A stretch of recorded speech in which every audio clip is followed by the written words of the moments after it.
If you've been going around the good old internet looking for the right podcast to fulfill your New York Yankees needs, well, I'll be the first to deliver the good news to you. You have found it. Here on Yapping Yankees with me, your host, Mike Scudero, you and I will be discussing the latest news, takes, and talk throughout the entire Yankee universe. Oh, and there may be some ranting on my behalf. Yeah. Anyway, what do you say we get to it? Let's get to yapping! Well, hello there, my fellow Yankee fans, and welcome to episode 223 of the Yapping Yankees podcast.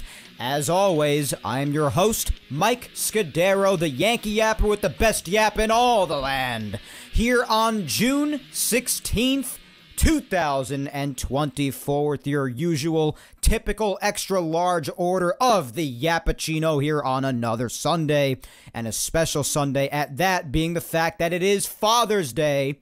And as I did last week to end the episode, I want to wish a very, very happy Father's Day to all of the awesome dads out there, especially my own. Love you, Dad. Thank you for everything you do and for being the best father around. And I hope the rest of the dads out there are also enjoying this beyond beautiful day. I mean, I know not everybody listening to this lives in New York, but if you do, then you are experiencing the glorious weather day that we have gotten here. It is just gorgeous outside. I'm not sure the weather could be more perfect. There are almost no clouds in the sky. I think at max it hit 80 today, maybe a little bit higher than that. Some wind for a nice breeze. It's literally perfect out. Perfect day.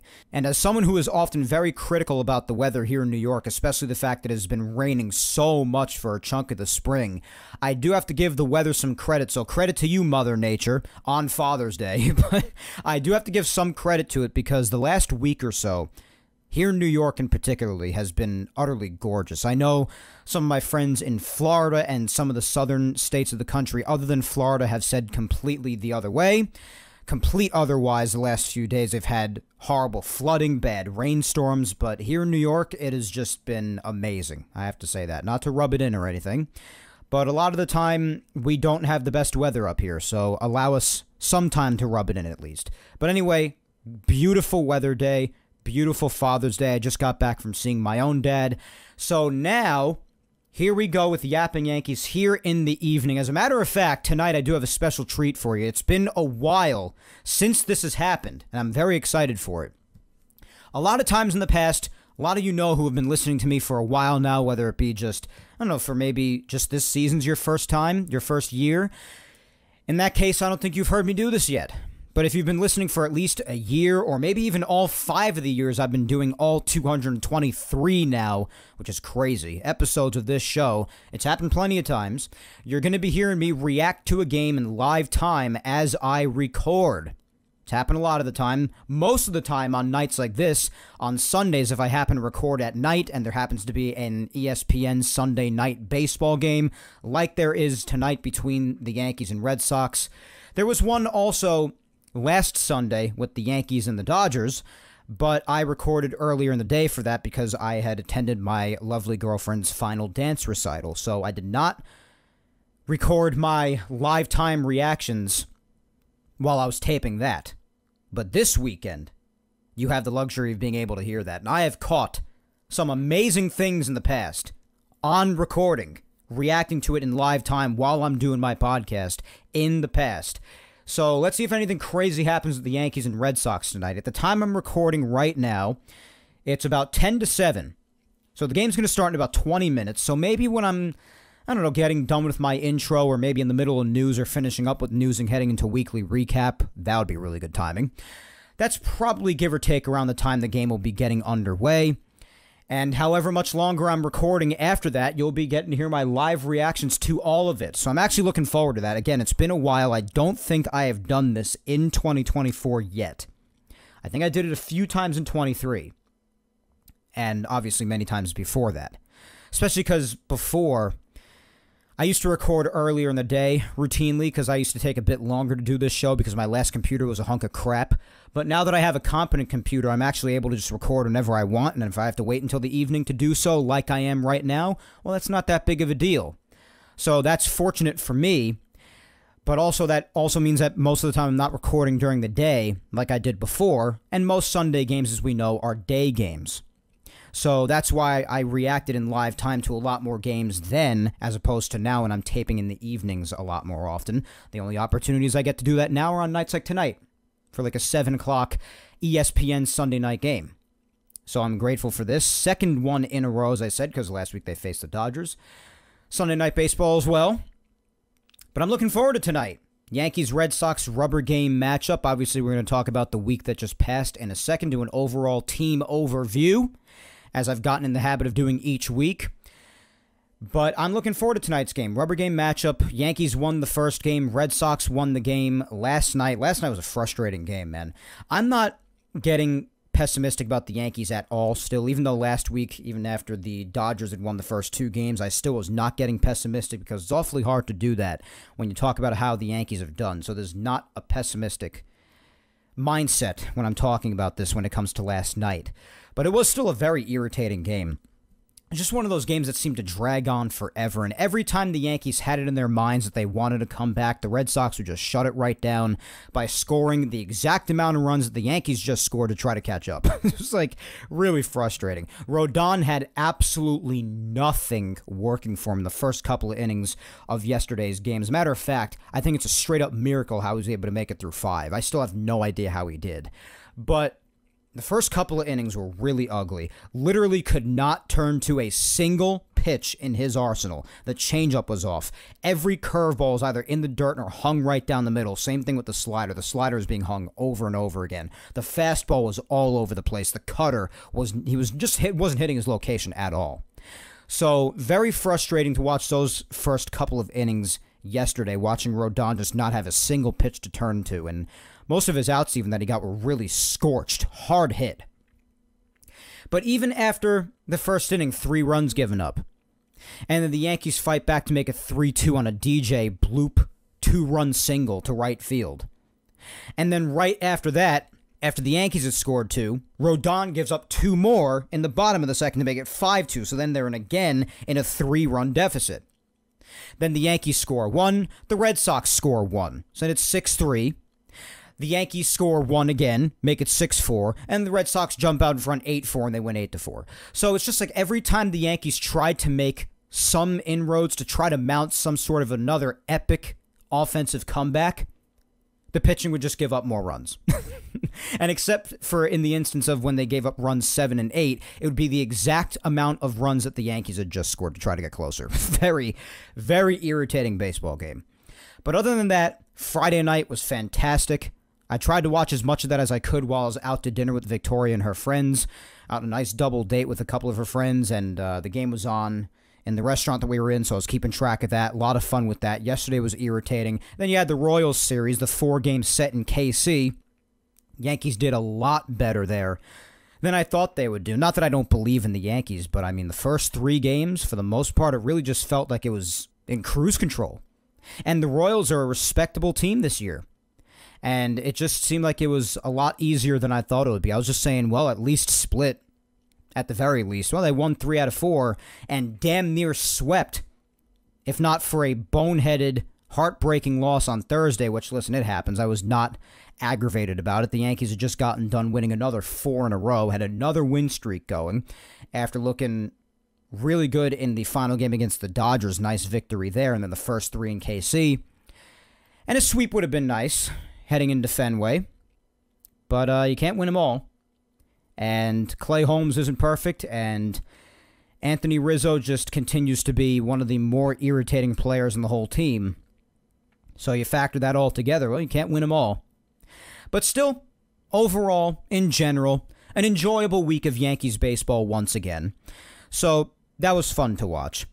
When it comes to an overview on the team, individual performances, I've been doing this week by week a lot more, just to give my thoughts on certain players on an individual basis, aside from how the Yankees are doing overall, which is, of course, still phenomenal, as they find themselves going into their 74th game of the year with a 50-23 MLB best record at the moment. Right now, the Orioles and the Phillies share the exact same record, and they are the next best. The Yankees have eclipsed the Phillies just by a bit. The Phillies are 47-24 now, as are the Orioles, and the Orioles are 2 games behind the Yankees as they already won their final game against the Phillies. They were actually facing each other at Camden Yards earlier today. The Orioles did take that series 2 out of 3, and the Yankees obviously having their 50-23 MLB's best record. Then you have the Guardians at 44-25, and the Dodgers at 44-29. The Yankees achieved the 50-win threshold, the first team to 50 wins after their victory against the Red Sox on Friday. So again, on an overall basis, things are going fantastically well still. As far as individually, well, I do have a lot of thoughts on each individual player, as I always do. Volpe, first off, I'll just go based off of this lineup tonight, name by name, and then just name anybody that might not be in the lineup tonight that is also worth talking about and giving some thoughts about. Volpe, he's definitely slowed down a little bit again here. I mean, his average is back down to 267 coming into tonight's game. OPS down into the lower portion of the 700s. If you look back to his last 7 games, he definitely is in a little bit of a rut. He's 4 for his last 33 coming into tonight, in a little bit of a rut. And even in his last 15 games, his last 70 at-bats, he's 15 for his last 70. And it's been a long time since he went deep as well, hit a home run. So he's been struggling a little bit lately, but not too worried. I'm sure he'll bounce back. Just go back to that two-handed swing, man, and keep on emphasizing that every time he gets into a little bit of trouble or goes into a little bit of a slump.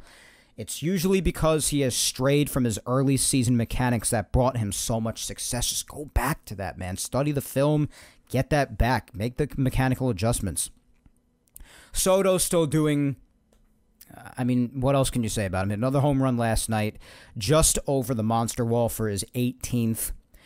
And even, in his last 7 games, still a 316 average.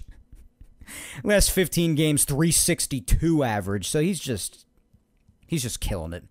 And as far as his overall numbers, he's still at 319. His OPS is 1,034. 18 homers, 55 RBIs, all of this with just 73 games played. In his case, it's 70 because he missed the 3 games against the Dodgers last weekend. But still, just jaw-dropping numbers, absolutely jaw-dropping, especially his on-base percentage, which we all knew would be through the roof. And I even said that when he first came here, that his on-base percentage would literally transform this lineup. 435. Holy crap! Really couldn't have said it better myself, Frank Barone. That is right, holy crap. 599 slugging, so basically around 600, so just crazy. When it comes to crazy numbers and slugging percentage, though, if you want even crazier, that it's going to be even hard to even believe, well, then take a listen to Aaron Judge real quick, aside from his home runs and RBI total of 25 and 63, respectfully, and his 300 on-the-nose batting average, by the way, and 427 on base percentage, not even much lower than Soto's. 681 slugging percentage. And just a couple of days ago, at the onset of the Boston series, it was into the 700s. His OPS is still over 1,100. It's just... what do you say? What do you say? Nothing. So I'll just move on. There's nothing else to say. Alex Verdugo. I mean, again, another guy, like, what do you even say? Doing much more than I ever thought he would. And again, I do want to reiterate that when that trade first went down with the Red Sox, I was not enthusiastic about it because of Verdugo's bad habits he was displaying with Boston, the fact that I thought he was an average hitter at best. And, you know, most of the time he tends to still be, but how clutch he is cannot be debated. How much he obviously loves being here cannot be debated. And I did say if they were to pick up another solid outfielder like Juan Soto that I'd be completely fine with the move at that point, just so long as Verdugo wasn't the only outfield move. And honestly, just the straight-up badassery cannot be debated. I speak of this. Fly ball, deep center, going back Raffaello on the track. He's turning. See ya! Over the big wall in center field. A 2-run shot, and the Yankees lead 2-0. Does it get more badass than that? Audio and courtesy of the Yes Network, obviously. But that clip you just heard, in case you couldn't tell, was the fact that at the beginning of the Red Sox series, obviously one of the bigger talking points was that Alex Verdugo, after all the bad blood with Alex Cora and whoever else in the Red Sox that there was before, by the time he got traded from them to the Yankees this past winter, this was obviously his return to Fenway Park, and the first time he was seeing the Red Sox at all, since this is the first time the Yankees are matching up against them in 2024, since he was there. It's the first time he's seeing them and the first time revisiting Fenway Park. And he did not expect a warm welcome himself. He even said before the game, when he was asked, well, how do you expect to be welcomed back to Fenway, Alex? And he said, like a Yankee. And he was, because he got the crap boot out of him, which everybody, including himself, as I just said, expected. But to respond by hitting a home run in your first returning at-bat against your old team, I don't know if you could get more badass than that. But that's exactly what Alex Verdugo did. Now has 9 home runs on the year. And he's only played, like Soto, he's only played 70 games. And the vast majority of seasons in his past, he has barely hit over 10 home runs. And he's about to hit his 10th in mid-June. Or on the cusp of it, whenever it may be. The most home runs he's ever had in a year, in a season, was last year and in 2021 when he hit 13 home runs both times. And he's also probably going to have the most RBIs he's ever had this year, or amongst the most. So he's doing things with the Yankees that he has not really done too often in his career. His average could be a bit higher in comparison to other seasons, but as far as just about anything else, I mean, he's doing very nicely. Having a very good year, let alone how phenomenal, as I've said, he has been on defense. He is amongst the best left fielders, if not the best defensively in the entire sport right now, which obviously made things extra complicated for the Yankees when it came to Jason Dominguez being ready to go, which I know that name is bringing about a lot of sad faces today for a certain reason, and I will get to that during news, unfortunately, so just hang tight. And I know unfortunately is not the word you want to hear if you do not know what I speak of, but just bear with me. I'll get to it. But anyway, again, a good problem to have when a guy like Verdugo is complicating your decision like it complicated that a little bit, but what can I say? He's doing a fantastic job. OPS in the mid-700s, averaging the 260s, always fluctuating between that and 280. Almost double-digit home run numbers, which he has seldom even accomplished throughout his entire career and whole seasons. He's going to have a good amount of RBIs this year, playing a phenomenal left field. Obviously beyond enthusiastic to even be here. In his last 7 games, he's 9 for his last 31, his 290 average with a 313 OBP and a 452 slugging. Getting a lot of extra base hits of late. Just doing a great job. I mean, it's great to have him. Great sort of team guy to have who obviously loves being a Yankee. And I'm very curious to see how his future shakes out because of that love of being a Yankee. Very interesting. Stanton, listen, home run-wise and games played-wise, living up to basically exactly what I predicted of him in the offseason when a lot of people rightfully called me nuts, and I'm very happy for him when it comes to that. When it comes to many of his other typical behaviors, well, he still has his days where he annoys me very much. Like last night, for instance, when there's no one on base, just shoots a single into left field, almost identically. The second one was harder hit than the first one. But just shoots into left field and shows a lot of promise. And then later in the game, he comes up, bases loaded, and swings that crap 3 times. So it's just... I know for a lot of people, it's very love-hate with Stanton. I mean, it's fair, because that's just kind of how it is in reality. But when it comes to his overall season, objectively, he's not having a bad year. I mean, his average is floating around 240. Could be better, could be worse. I mean, if you want worse, just look at last year. It could be much worse than that. But it also could be better. Power numbers are fine. 17 home runs when he's played 63 games this year.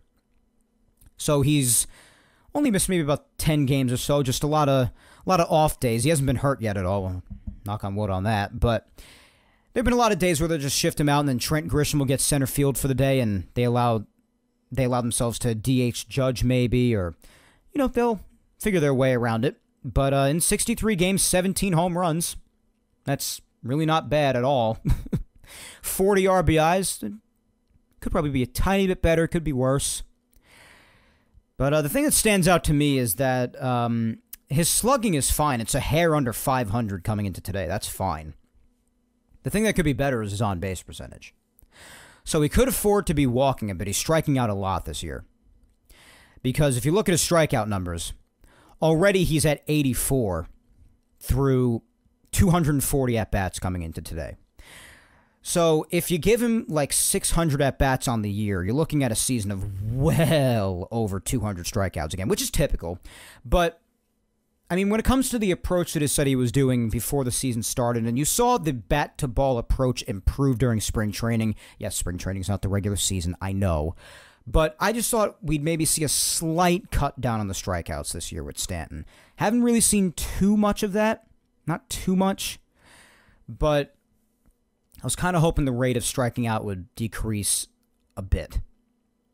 And I know it's hard to believe with Stanton. Some people may be calling me stupid for expecting such a thing. But I don't know. I thought maybe a little bit. But listen, the overall idea with Stanton is that he's not having a bad season by any means. He's really not. He's having a pretty solid season, actually. But of course, he has his days where he'll be on a tear, or on the other hand, be absolutely terrible and have you scratching your head wondering how in the hell he could even think about swinging at that pitch. And so it just really depends on the day. But on an overall basis, just keep doing what you're doing, I guess. Just try to cut down on the strikeouts, get on base some more. That's really all I could ask, I suppose. Anthony Rizzo. Recently gave him a couple of days off in a row because, well, he needed it. He's been that awful. Still, what I talked about, the absolutely dreadful numbers that I gave you last week, that I can't even comprehend that he's been putting up those kind of numbers. It hasn't really improved all that much. I mean, the last few days, he did have his moments where he was getting some more hits, but he's still got a long way to go, guys. The average is still down at 226. His OPS right now is actually, it's only a couple of points, so it's really nothing, but it's actually lower than Glaber's. That is when you know. 637 OPS. 8 home runs and 28 RBIs. Not going to get it done. I gave you the average before. Even if you want to look at some recent numbers, last 15 games, he's 8 for his last 57, 4 for his last 25. And the on-base percentage and the slugging, because he refuses to get extra base hits anymore, they're just not there. In his last 30 games, and I even mentioned this in the last episode, it's still the case when it comes to his last 30 games. He's 20 for his last 114 in his last 30. His on-base percentage is actually higher than his slugging. You almost never see that. You almost have to be getting like no extra base hits at all to pull that off. It's absolutely crazy. Last 15 games, on-base percentage is 206. Slugging 228. Last 7 games, he's slightly improved, but he's still got such a long way to go. He is just having such a bad season. It breaks my heart because, again, in the past, you guys all know how much I've always loved Anthony Rizzo, even going back to his Cubs days. I love the guy. But it is really tough to watch the fact that he really might just be washed up. It's just terrible. And you group that with the defensive mistakes that continue to bafflingly happen this year for the first time ever. Like I said before when I was talking about the loss to the Royals the other day, I didn't let it get to me too much. Yeah, it stung. Walk-offs always suck. But part of that was his fault because he made a couple of mistakes in that game. He just wasn't charging the ball. Making weaker throws to first base, just flipping it over, not charging. Just really baffling defense that we've never seen from him before. Or lack thereof, I should say. So his brutal season just continues. He's been getting on base a little bit more the last couple of days, but I need to see a lot more of it, guys. Anthony Rizzo needs to be the Anthony Rizzo we all know and love for the Yankees to be successful. And if he's not going to be that Anthony Rizzo, then again, like we've been alluding to slightly the last few weeks, then a change might have to be made at some point this year. This is a walk year for him anyway if the option isn't picked up at the end of the year for a potential third year for him, but I mean, you got some options you could look around at throughout baseball. A lot of people float around Christian Walker, Paul Goldschmidt, and a myriad of other names that people have just thrown around, even ones that make no sense. And then you have someone down in the minor leagues who obviously recently, in the most recent weeks, maybe last 2 weeks or so, got a promotion to AAA, and Ben Rice, catcher first baseman. Some people have spoken about him. But I mean, he only just arrived in AAA, so how potentially realistic is that? But people are already starting to think of alternatives because it has gotten that bad. And it's really sad to watch, but that's the way it's been. So Rizzo's got to keep getting better. Got to do a lot better. I mean, you can't keep doing this. You can't keep running him out there the whole season, and especially, God forbid, into the playoffs if he's going to be doing this. You just can't do that. Speaking of guys who you can't continue to run out there, in my opinion, Gleyber Torres is up next, I suppose.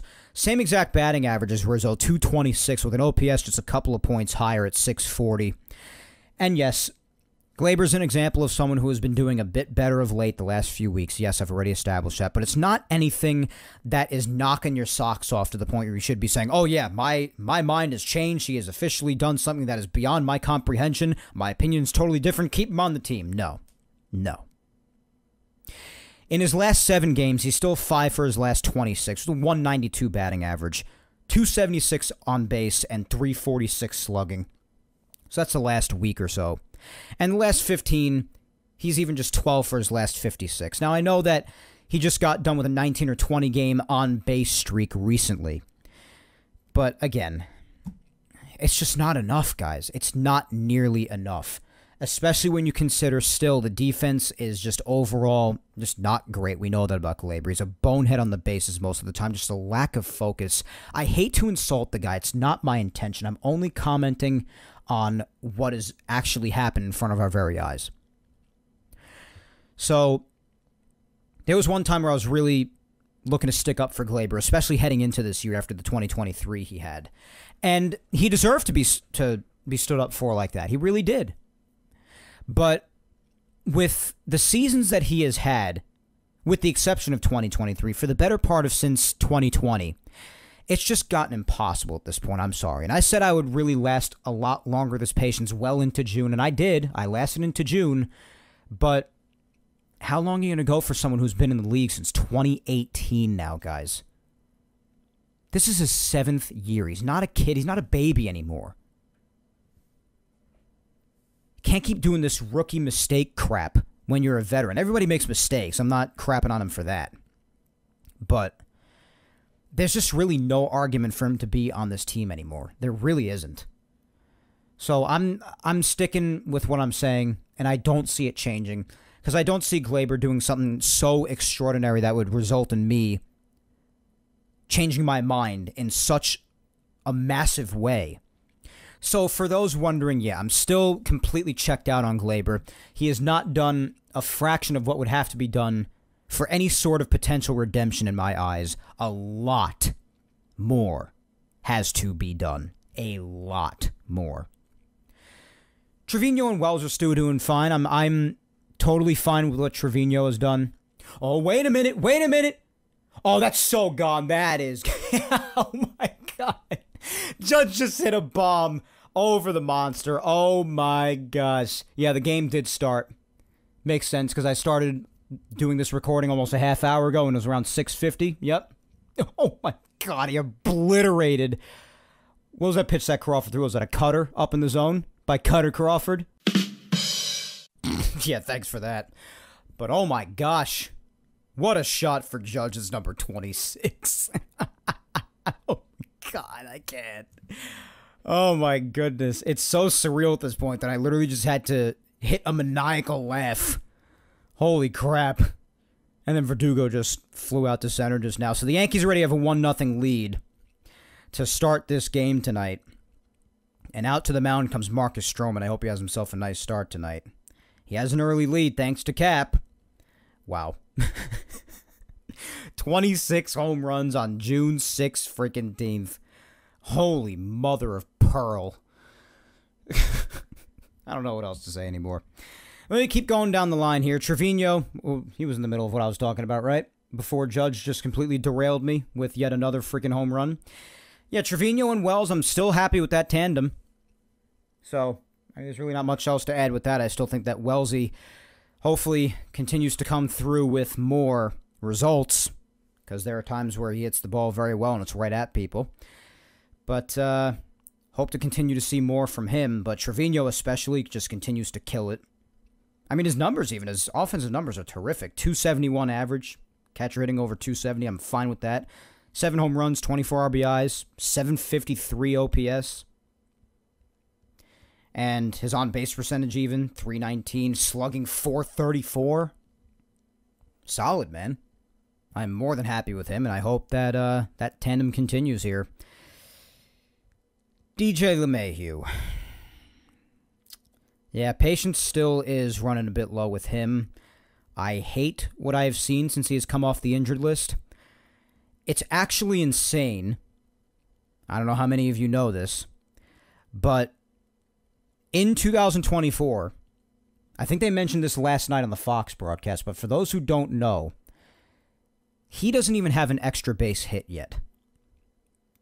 And for those who don't know what that means for some reason, that means he has not gotten any sort of a hit beyond a single. He has not gotten a double. He has not gotten a triple.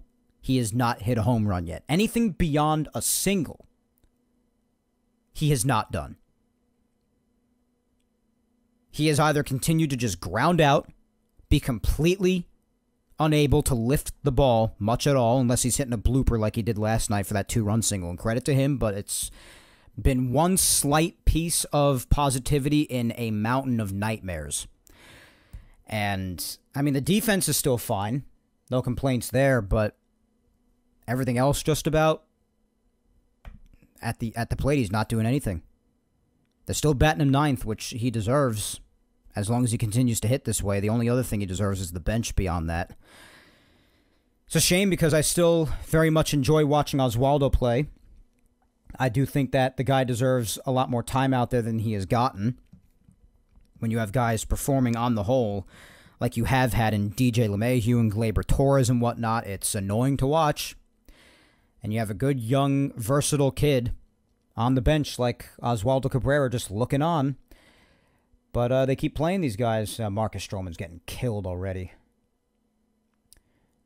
Oh, wow. Verdugo actually caught down the fly. Never mind. Holy crap. That was a freaking laser. Someone just hit a line drive to right field. That was David Hamilton. Jeez. He hit the crap out of that. Right at Verdugo on the run. Nice catch. And then before that, he gave up a leadoff single to Jarren Duran as well. And now he just stole a base. Okay. So the Red Sox have man on second, 1 out now. Trevino didn't even get the throw off. So base hit should tie the game. Duran is really fast. It's a good leadoff hitter for the Red Sox. So hopefully the Yankees get out of this. Hopefully Stroman can work his way out of this without allowing any runs. Rob Refsnyder, former Yankees, at the plate right now. Can't believe Refsnyder's already been there for a few years. Time really goes fast, man. It's crazy. But yeah, this game keeps on distracting me.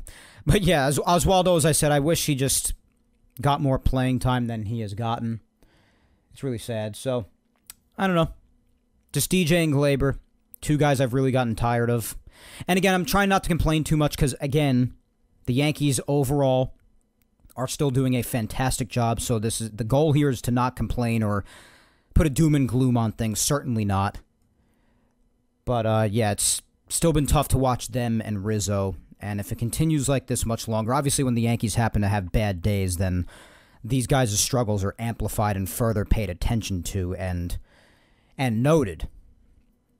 But I still can't complain on an overall basis, especially when it comes to the starting rotation. Oh, he went around. He definitely went around. Yep. Got Refsnyder swinging. Low and away breaking ball. Fooled him.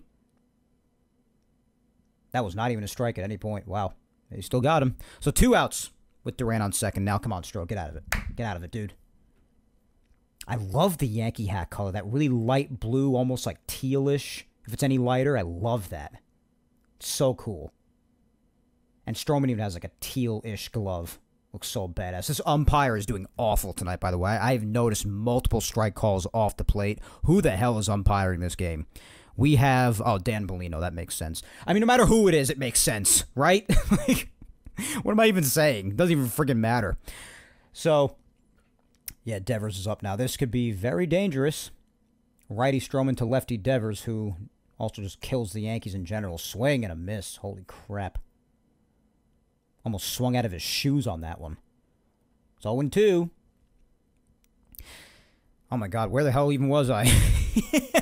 It has been a long time since I've been able to react to a Yankee game live while I'm recording Yapping Yankees, so it throws me off easily, man. What can I tell you? 0-2 is low, so it's 1-2. Yankees starting rotation, speaking of Stroman. Come on, Mike, get your ADHD out of the driver's seat. I can't.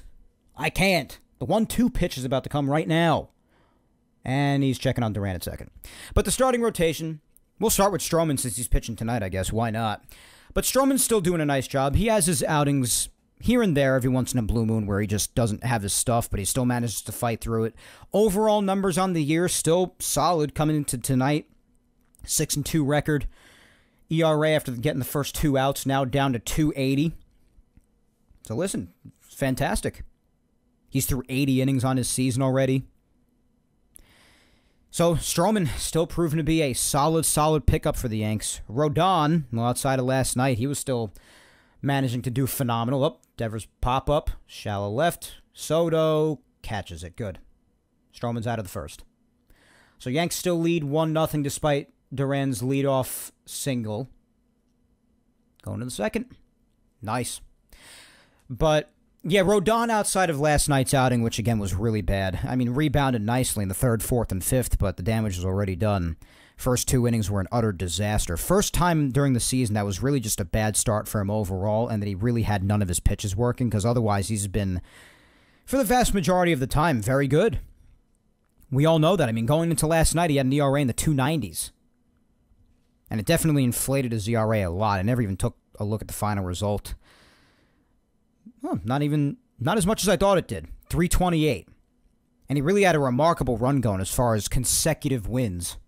Especially in a day and age like today where you often get taken out of games early sometimes, and just the way that starting pitchers pitch nowadays because of the new way that baseball is played as opposed to back then. Usually it's tough to pull this sort of a thing off when it comes to win-loss record, but he actually managed to win 7 games in a row, which is crazy, starting with his outing against Houston on May 8th. And he had his outing against the Twins in Minnesota, and then against the White Sox at the stadium, against San Diego and the Angels, and then the Twins again at the stadium, and then Kansas City on the 10th. And then last night he got bombed. So a remarkable win streak going into yesterday, resulting in his 9-2 record, now 9-3 after yesterday, but still just crazy. ERA still just up to 3.28. I would have thought it would have gotten a lot more inflated than that, but you could get that right back down with another good outing. So Rodon, outside of yesterday, hopefully he bounces back next time out, but otherwise he still continues to be solid. Again, outside of yesterday. Luis Gil, I mean, the guy just continues to be phenomenal. Not quite as good the last couple of outings out as prior, especially because before the last couple of outings, he was still going much deeper into games. Not so much in the last couple of outings, but that still doesn't change the fact that he has been fantastic. Even in outings where the walks have spiked again recently, he still manages to get through 5 or 6 and gets the job done. That's what he had to do in his most recent couple of starts, both against the Dodgers and the Red Sox. Against the Dodgers, he didn't necessarily have his absolute best. He allowed 3 runs in 5 2/3. Still not a bad start at all, but not as good as the prior starts. Can't be that good all the time, obviously. But in the last couple of starts, I would say that he struggled a bit more than in his prior starts, for sure. Especially against Boston. Just a couple of days ago, went 5 innings, gave up 4 hits, walked 4 people, so his walks went up a bit again. But he still made it through 5 and kept the Yanks in the game, only allowing 1 run.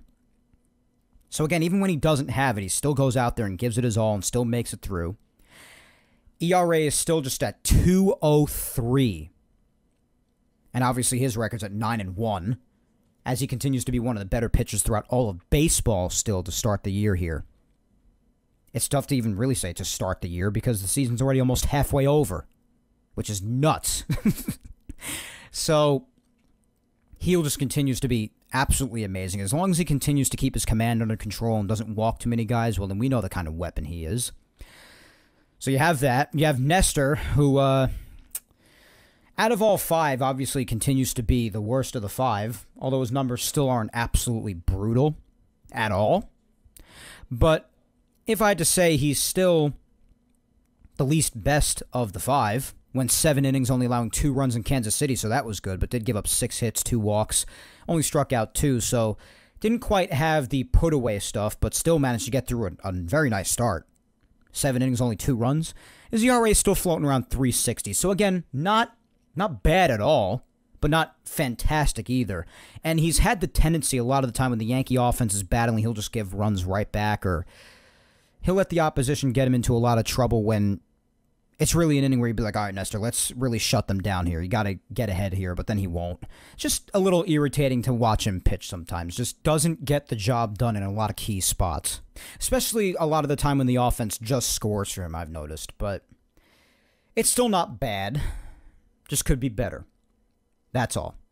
And Cody Poteet still continues to be a complete and utter surprise. So that's very nice. Gives a plenty respectable outing every time he's out there. Decent amount of innings, minimal runs given up, and keeps traffic on the bases at a minimum a lot of the time. And just an example of, yet again, how terrific the Yankees' pitching depth is, despite what everybody thought before the season started when everybody was panicking they were getting rid of all these pitchers. Well, you could just scoop somebody else up like Cody Poteet and have him do what he's doing in the place of Clark Schmidt and Garrett Cole, both out right now. Not so much Garrett Cole because Luis Gil was more in place for him, but in place of Clark Schmidt especially right now. And it's just a credit to the Yankees and their pitching staff right now. It really is. That's a good thing to be able to have when you really need one. Just reach down and grab up a pitcher that you really need to pick up the slack in place of a lot of injuries potentially taking place, but the Yankees were able to do that with guys like Cody Poteet. So the starting rotation, with the exception of an or maybe in the case of Rodon last night, a rare bad start, on the whole, still doing a very nice job. And you have the bullpen, which is scuffled a bit here and there. I think the Yankees could afford to have more strikeouts out there. A lot of guys who pitch to contact out in that bullpen. But otherwise, on the whole, the bullpen still isn't doing that badly at all. They're still fine. So the team overall, I still got no complaints here. I mean, how could you? Look at how they're doing. You could cite here and there occasional problems, and Glaber just struck out. I'm just beyond shocked. I can't even begin to tell you how shocked I am at that. But anyways, on an overall basis, you could cite specific individual issues like Glaber Torres, if you so please. And a lot of the time it's probably valid, but it's really not anything that you could be willing to go irrationally mental about, because things overall are still just going absolutely great. They still are. So, still happy with the Yankees are doing. I hope they could grab this last game in Boston. That'd be really nice. Grab another 2 series victories on the road before returning home for another very interesting series against the Baltimore Orioles. And that's another reason why I hope they win tonight, because the Orioles did win their 3rd and final game against Philly today. So if you lose and the Orioles gain another game, it'll be a 1.5 game difference between the two teams heading into their series at Yankee Stadium this coming week, starting on Tuesday, because there's an off day tomorrow. But it'll be very interesting. Hope the Yankees do grab the win tonight. They're going to the bottom of the second now. They did not do anything in the top of the second. Stanton looked at strike 3, Rizzo grounded out, and Glaber struck out swinging. As far as the overall team overview and analysis, guys, though, especially with the offense, I love to go in on them because they are such a big part of what the Yankees have accomplished. I mean, the pitching is arguably even more, but the offense, especially when it comes to Soto and Judge, I mean, still very important to talk about. But otherwise, still all good here, my friends. What do you say we move on to some Yankees news and discuss some things that have happened as far as injuries and or roster news? Not too much from this past week, but still a few things that should be discussed. Starting on Tuesday the 11th, 5 days ago. Obviously, last week we remember when we reported on Dennis Santana finally getting DFA'd last week, so that was some welcome news, and it was kind of baffling that it took that long to do. But nonetheless, it did happen. And waiting on whether or not he would get outrighted back to AAA if nobody picked him up, or if somebody did pick him up, and it turns out somebody did. He was claimed by the Pirates. So that is Santana's new team, and obviously I wish him the best. Wednesday the 12th, 4 days ago. Started out good news, but then today, quite the contrary, so hang tight with me real quick. But on Wednesday, it was announced that the Yankees had officially reactivated Jason Dominguez from the 60-day injured list and did officially option him to AAA. As sad as it is that he wasn't immediately called up, obviously it's been well established as to why that is the case. So it's just nice to finally hear him being off the injured list and just being down there for whenever he's ready, whenever the Yankees need him, what have you. So just an awesome piece of news. But in order to do this, since it's a 60-day injured list transaction, of course, the Yankees had to open up a 40-man spot to make the reactivation possible.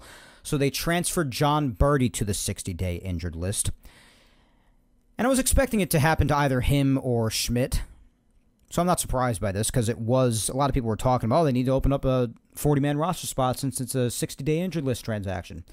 So I was saying, well, the things that would probably make the most sense would be to either put John Birdie, if his recovery time is truly that long, on the 60-day IL, or Schmidt, because he's already been out for weeks. He's still in the middle of a no-throw, and you're probably not seeing him back until August-ish. So either one you could really afford to do it with, and they did it with Birdie. So there you go. Now, the remainder of the news outside of Garrett Cole is the positive portion, unfortunately is negative, and it's all minor league stuff. Just a couple of days ago, on Friday the 14th, it was announced that Everson Pereira, of course, we saw a decent amount of him last year. He was obviously been down in AAA this whole time, still continuing to develop. Some very bad news. He is actually also, like a fellow outfielder in Jason Dominguez needed last year, is also in need of Tommy John surgery. So this is very sad. Hate to hear this. I really do. So he's probably going to be out. Standard for outfielders, probably about the same time as Dominguez. So I'd maybe say another 9 months or so. 8-9 months. So that probably puts him at the very beginning of 2025. Maybe just missing slight time to start the year at the most. So that's really sad. I mean, aside from the promising piece that he was with potentially more development and the intrigue that came with him, and even the potential trade bait that he could have been, like some people throw him in all these trade packages, well, this kind of news does not help any of those things. And obviously, just on a personal basis, you hate to hear somebody has to go for Tommy John surgery, especially when they're not even a pitcher. That's the one question I have. I just want to know, what is with this recent epidemic with outfielders needing Tommy John, especially with the Yankees the last few years? I am not even sure that I had heard this in a single instance before Aaron Hicks had to get it done a few years ago. I'm truly not sure I had heard of it before that. And now since Hicks, you've had Jason Dominguez, and now this. It's really weird. I don't know what's going on. But the outfielders needing Tommy John surgery, please make it stop. It's really unfortunate. They're not even pitchers. I mean, I know they got to let it go at certain really hard throws from the outfield. Sometimes there's a play to base and whatnot, but I mean, I would think not quite enough to that of a pitcher who's putting the utmost kind of stress that the arm could handle anywhere from like maybe 80 to 100 times every 5 days. So it's just baffling to me. Very sad news. I don't like this at all. Speaking of things I don't like, today, just this morning, so this is fresh, it was announced that Jason Dominguez, so running counter to the good news of him being reactivated off the 60-day IL a few days ago, running completely counter to that, today he was placed on the 7-day minor league injured list. Now, some people were associating this with the concussion IL, the COVID ILs, but the minor league injured list works differently. It's not quite the same amount of days as the Major League Baseball injury list options are. So it wasn't really anything to do with that, and Aaron Boone's update confirmed that. Because unfortunately, on sort of a check swing, he described it, he felt that he tweaked something in his left side. This does not sound good. Now, I'm no doctor, nor do I claim to be, and I don't want to get ahead of myself as much as I'm tempted to, because it's the only way I tend to stay sane sometimes. But this sounds like textbook oblique to me. And if it's a minor thing, then he won't miss that much time. But he's getting MRI imaging done today, Aaron Boone confirmed. I assume we'll be getting news on this either tomorrow or Tuesday. Maybe not tomorrow because it's an off day, but Tuesday at the latest, I would imagine. If it's a minor strain, maybe just some weeks off, a couple of weeks. But if it is major, say like a grade 3 strain, if it even is a strain, I mean, who knows? But if it is a major strain, there's a chance we might not see him again for the rest of the year. A chance. And if we do see him again, if it's a major strain, it won't be until the very end of the year. And then he'll have to ramp back up and everything because he'll have missed a lot of time. So, this sucks. Like, absolutely sucks. The guy has felt great for months. He has been absolutely tearing the cover off the baseball throughout his entire rehab process, and even after, since he's been reactivated for the last few days. And now, on a check swing, something else entirely different is ailing him, outside of the elbow, which was the problem last year, of course, that resulted in him getting Tommy John surgery. So this absolutely sucks.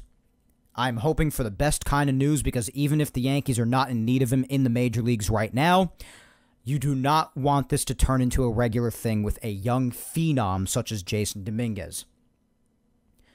It will definitely tarnish everything he has accomplished so far, everything he could possibly accomplish in the future if he spends a ton of his career just injured. I'm not trying to be all doom and gloom. It could end up being little to nothing. Again, I want to make that clear. But I'm just saying I don't want it to go down that avenue. I really don't. None of us do. But I'm just praying for the best kind of results. I do not need this guy missing a chunk of 2024. Even more so than he already had because of another major injury. This is crucial, developing an even further improvement time for a kid who already has a beyond bright future.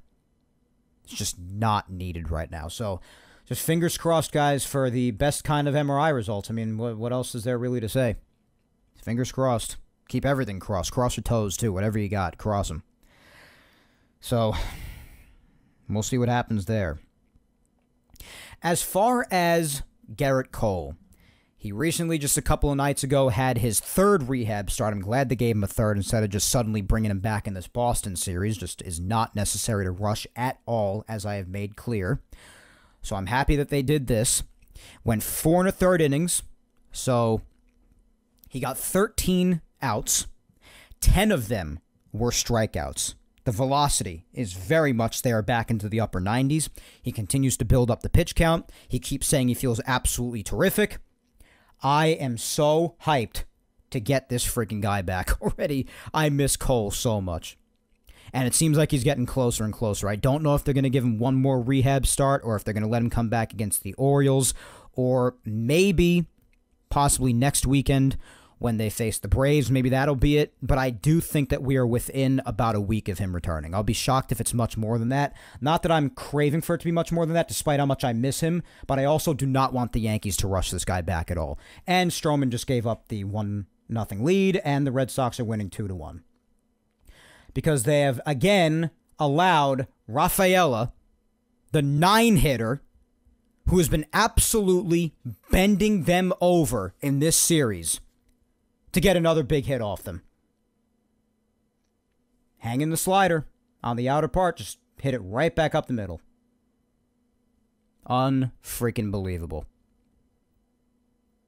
Rafaela coming into this series, just, I don't know. I don't get it. I don't get it. Of all the people to give up a big hit to in this lineup, I don't get it. Why don't you give it up to 315 hitter Rob Refsnyder? Why don't you give it up to Rafi Devers? Why don't you give it up to Connor Wong, who's batting 328 right now? Or even Yoshida. No, give it up to Rafaela. Oh my God, it's so frustrating. It's so frustrating. Just things like this, they make me mad. Sorry. I know the Yankees are as great as they are. It's not me irrationally bitching, guys. It's just certain things just tick me off. You're hearing live time, fresh, in-the-moment reactions right now, so I might be slightly more irrational than usual, so you got to keep that in mind as well. So the Red Sox are winning 2-1 now. Everybody says the Red Sox don't lose on Sundays. Well, it'd be nice if the Yankees broke that dynamic today. That's all I'm saying. Just get out of the inning, Stroh. Bro's got almost 50 pitches already. He's got 2 outs in the second inning. Just throwing way too many pitches. And Trevino just with a terrible throw down to second. The Red Sox are... This is a 3rd stolen base off Trevino today already. A couple of the times he didn't even throw. And then the throw was so bad, it bounced in front of Volpe and then trickled into center field. So now Rafaelo's at 3rd base from first. It's just stupid crap like this that ticks me off.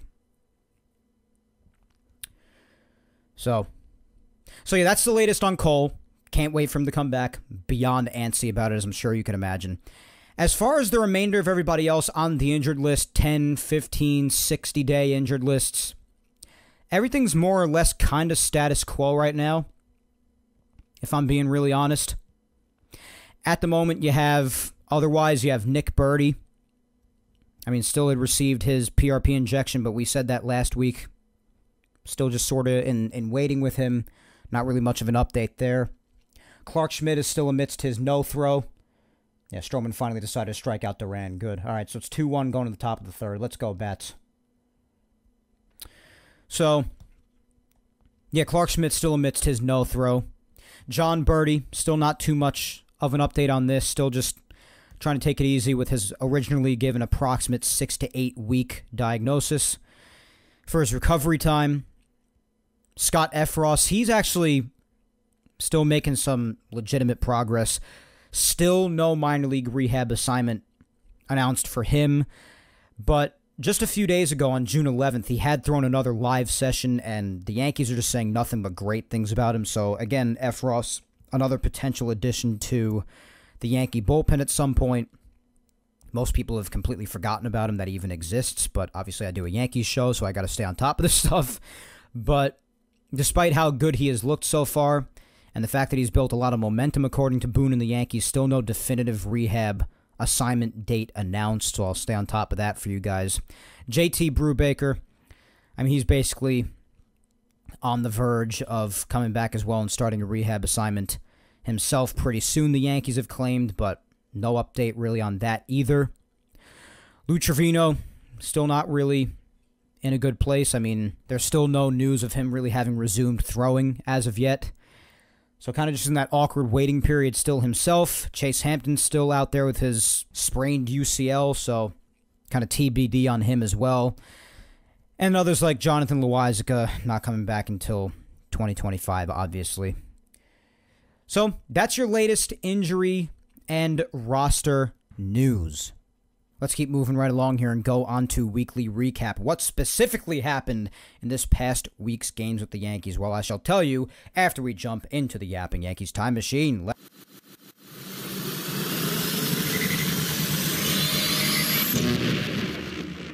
Oh my God.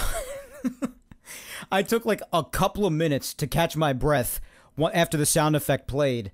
Took a quick pause, and then with DJ up at bat, DJ LeMahieu almost made me eat my words about never having gotten an extra base hit.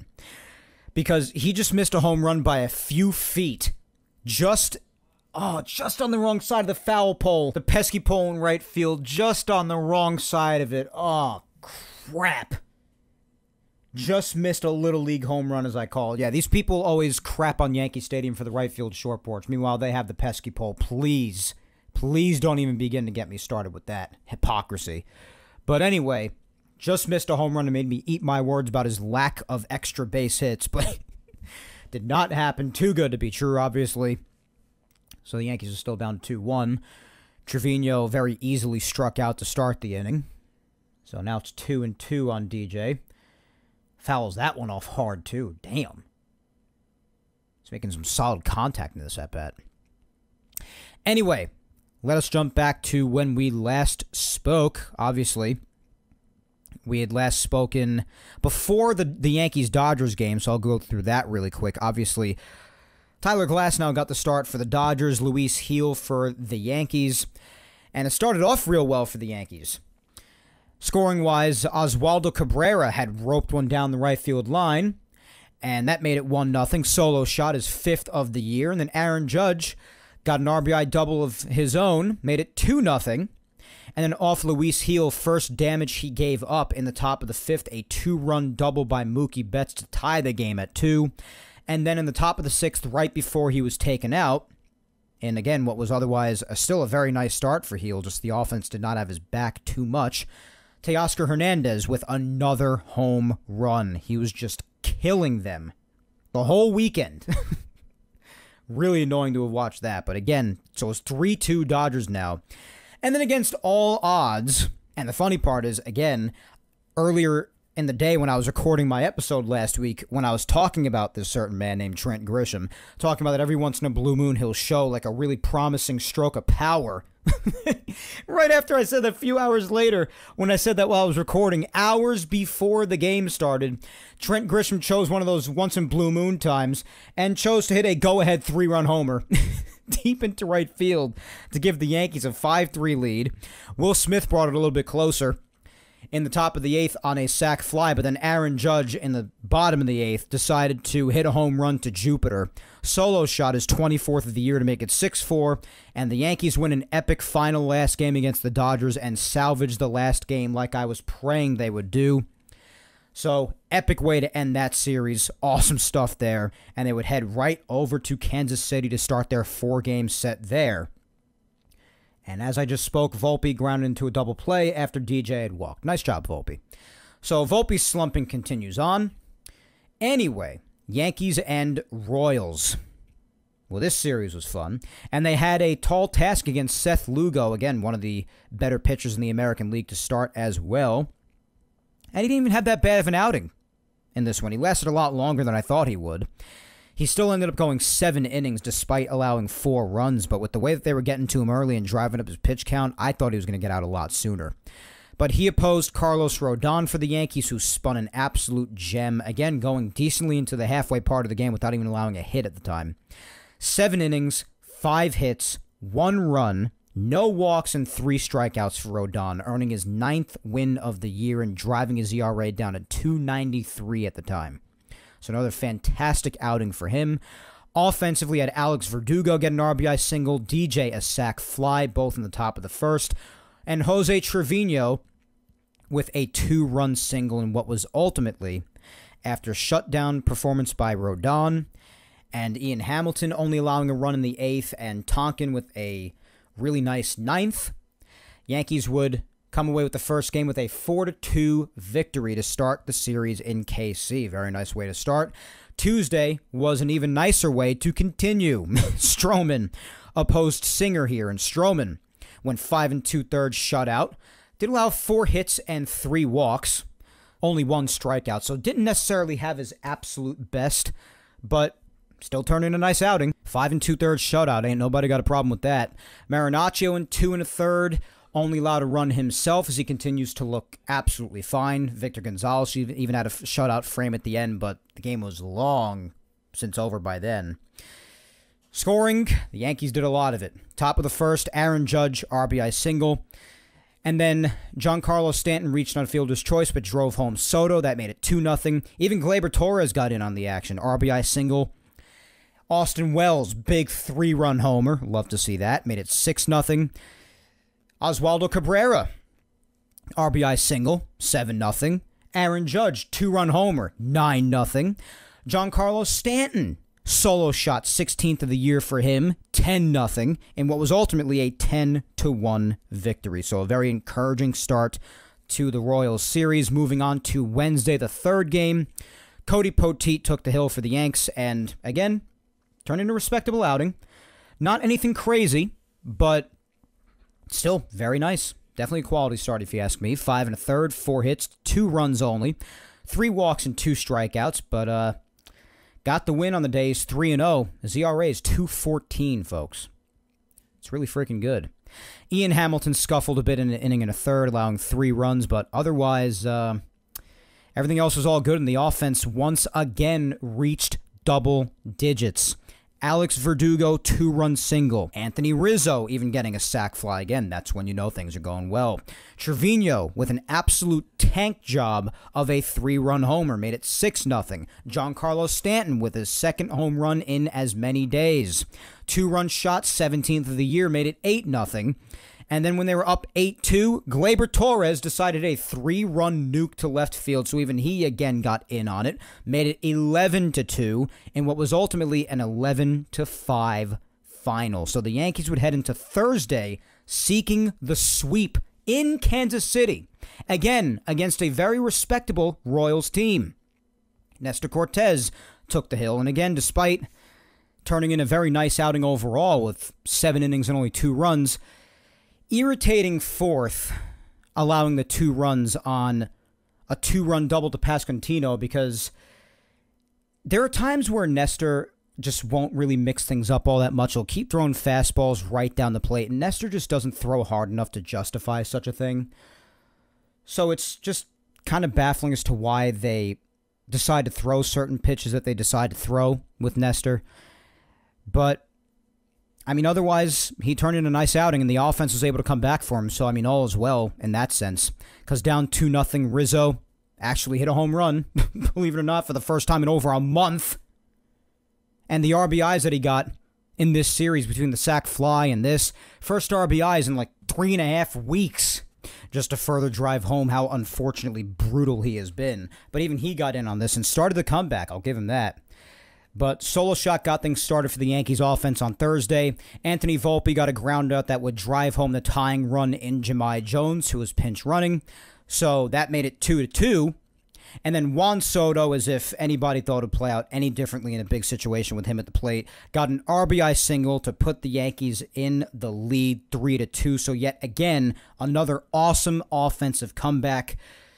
But then, unfortunately, thanks to another Anthony Rizzo defensive mistake and Clay Holmes giving up a couple of really hard, solid hits to end the game, Holmes would blow the save, and the Yankees would lose 4-3 in the 9th. So, although I was still level-headed about it, because the Yankees still had, still been doing what they were doing, still had Major League Baseball's best record, and everything overall was still going fantastic. They had just gotten done winning another 4 in a row. I was still level-headed about it, but of course, the way they lost really stung. Very well could have been a sweep. Very well could have been, which would have been awesome. Especially considering they actually gave a stat that the Yankees had never swept Kansas City in 4 games in KC. Could have very well have been the first time. Would have been cool. And walk-offs just generally suck. So there's that. So, you weigh the good with the bad, but you stay level-headed as I did, hopefully. And you move on, which the Yankees did to Boston after that, which is where they are now. And they're currently losing 3-1 now because Marcus Stroman allowed the Red Sox to get to him in the bottom of the 3rd yet again. David Hamilton started off the inning with a walk. Rob Refsnyder hit a missile into left field right in front of Soto. But then Devers did ground into a double play, but that did drive home Hamilton. So it's 3-1 now. So Stroman getting into more trouble. 3 runs through 3 innings. Not great. Hopefully the offense gets things cooking here a bit. And Soto just grounded out to second. All right, so Judge is coming up now. So the Yankees not doing too much, down 3-1 here. Hopefully it gets better. But speaking of better, Friday night against the Red Sox in their 8-1 victory. Very nice stuff. Again, Heel, as I had alluded to earlier, did not have quite his best. Still good strikeout stuff, as he always manages to have. 5 innings, 6 strikeouts, but he did walk 4 guys and gave up 4 hits. Only 1 run, though. So gave up a lot of traffic on the bases, got into a lot of trouble, but he kept the damage at a minimum for the Yankees. And Canely, Ferguson, Victor Gonzalez, and Michael Tonkin all pitched shutouts after that. Although Canely, I got to say, especially with the 2 walks he gave up in this outing as well, Canely's been very shaky. He has not been throwing enough strikes. Some guys in the bullpen have not been throwing enough strikes. I have noticed that. So if you're not going to throw enough strikes, then pitching to contact may not be the best approach, like some Yankee bullpen guys have the tendency to do so. Not crazy strikeout numbers. So, I mean, it is what it is. Still did very nicely on this night, not giving up anything with that bullpen, and the offense did what they had to do. Alex Verdugo, as I said earlier on in the show, and is returning at bat to Fenway. 2-run shot, made it 2-0 immediately. He was welcomed even more nicely for that, as you can imagine, as you heard in the clip. Top of the fourth, Giancarlo Stanton came home to score on an Oswaldo ground ball that should have been an easy ground out to first base. But Dom Smith fielded the ball down to first and flipped it to Bello, covering from the pitcher's mound, obviously. And Bello just dropped the ball. He just straight up dropped it. So Oswaldo was safe. That allowed Stanton to come home to score. It was 3-0. And up 3-1, Verdugo comes through again with an RBI double to make it 4-1. Rizzo, even with an RBI single, made it 5-1. Trevino with another home run, his 7th of the year and most recent, made it 6-1. Judge off the monster wall, RBI double, made it 7-1, and then Verdugo again with an RBI single to make it 8-1, and that was the final. Verdugo going 3 for 5, driving in 4 in his return to Fenway. It's amazing. But he did just get out just now, live in this current Yankee game, as the Yankees went down without really any fight whatsoever in the top of the fourth now. Soto grounded out, Judge struck out, and Verdugo struck out. So things are not going well on this Sunday night, and the Red Sox winning tendencies on Sunday seem to be continuing thus far here. Let's hope Stroman keeps him off the damn scoreboard for a change tonight. And yesterday, like I said, this game mainly centered around the fact that Rodon just had absolutely nothing working in the first 2 innings. Ultimately, his final line was still brutal. But again, it was mainly because of those first 2 innings. Innings 3, 4, and 5, he somehow managed to bounce back. 5 innings, 7 hits, 5 runs, 3 walks, and 7 strikeouts. So the strikeouts were there, especially after the first 2 innings. But the damage had already been done. Marinaccio gave up another run as well, but he did pitch 2 frames in his defense. And Victor Gonzalez also did not look great in his 1 inning of work. He has not looked too great of late, got to be honest.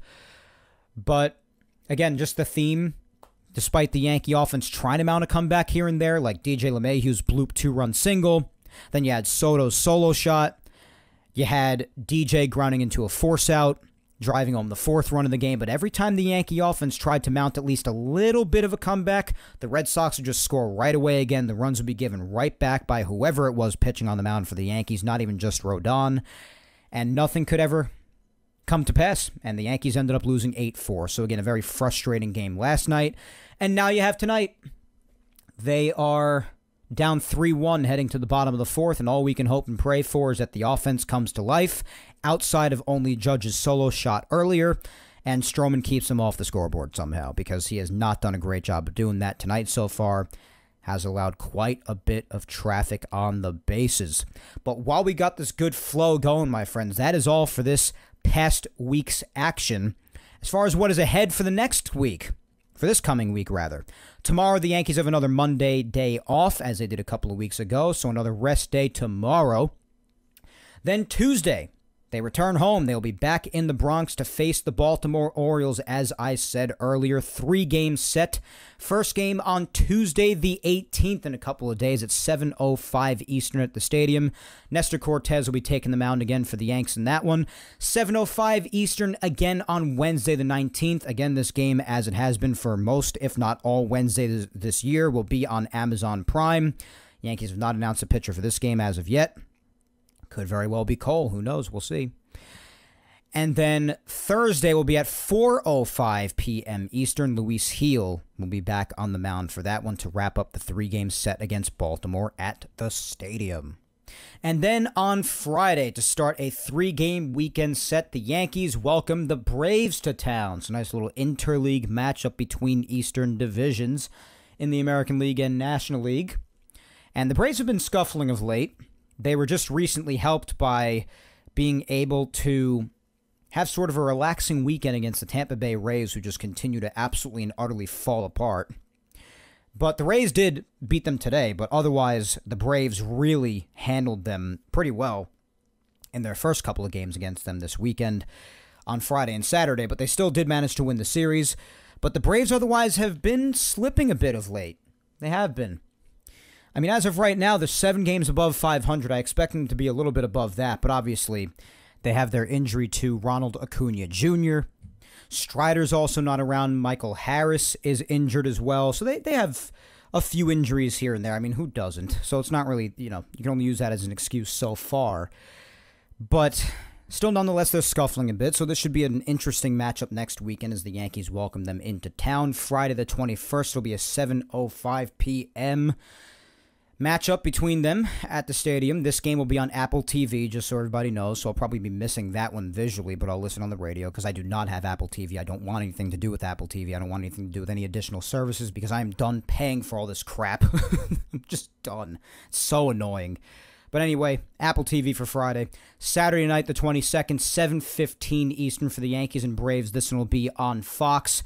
And next Sunday, the 23rd, when we yap again, it'll be at 1:35 p.m. Eastern at the stadium. This game finally back on the Yes Network again, 1:35 p.m. Eastern, before they head into another Monday off day next week on the 24th. So that is what is ahead and what to expect for the coming week of Yankees baseball.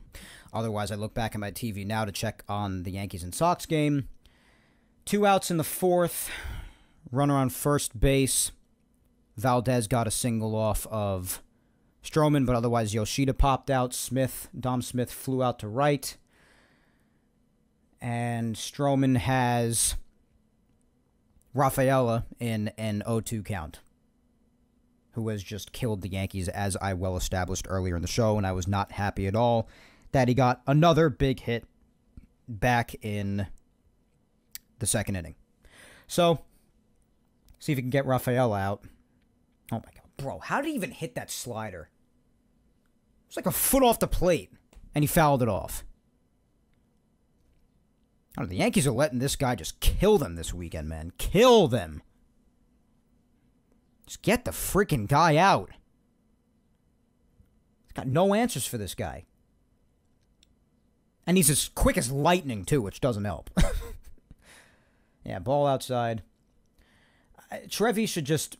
They stole another base off him before, by the way, in which he didn't even bother throwing down. It's really bad. I did mention this as one of the bigger problems for Trevi this year. I don't know if it was from his wrist injury last year or what have you. I don't know what it is. But I did mention earlier on in the year, and it's still a factor now, that Trevi's arm is a bit of a problem. Bro cannot throw down a second anymore. Like, he's got a noodle arm. I don't know whatever happened to that. He used to be a lot better with that. Again, I don't know if it was his injury from last year or what it was, but dude cannot throw down anymore and get guys out. It just doesn't happen. So it's really bad, but with Trevino behind the plate, one of the few cons about him, true cons, is that it's virtually a free stolen base whenever someone reaches base against him when he's behind the plate.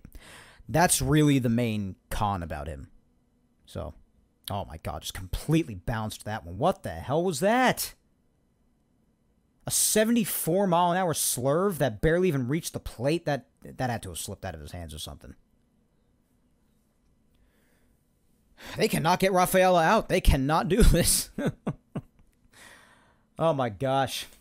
So yeah, as we're done with weekly recap, our final segment to go over really is just the social media segment for today. After not having one last week, it's back with another, as now another base hit up the middle for Rafaela because Valdez was stealing second, so it took Glaber away, and there was a ground ball towards where he would normally be positioned, but since he wasn't there, scooted right into center field. Now runners are on the corners yet again with 2 outs and Duran coming to the plate. Stroman in another massive jam.